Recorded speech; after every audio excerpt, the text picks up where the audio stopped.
Првата македонска фудбалска лига е најелитното фудбалско надпреварување во државава, кој не може да се пофали со кој знае каков квалитет.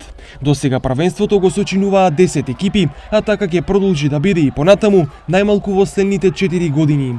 Во меѓувреме последниве месеци се појави информацијата дека дел од екипите веќе потпишуваат петиција за нејзино проширување. Станува збор за екипите на Пелистер и Скопје, кои сезонова ја напуштија првата лига, како и екипите на Борец и Гостивар, кои беа второ пласирани во двете втори лиги. Официјално идејата се уште никој не ја поддржал, но управниот одбор на Фудбалската федерација на Македонија веќе пресече кои тимови во кое првенство ќе се надпреваруваат, а менување на бројот на екипи во првата лига нема да се менува ниту во следните најмалку 4 години. Освен мотивот на 4 екипи да се прошири прволигашкото првенство, не постојат издржани аргументи зошто би се презел таков чекор. Факт е дека македонскиот фудбал е далеку зад фудбалот во некои соседни земји, а проширувањето на прволигашкото првенство само би го олеснило пласманот во лигата, што несомнено би го намалило нејзиниот квалитет.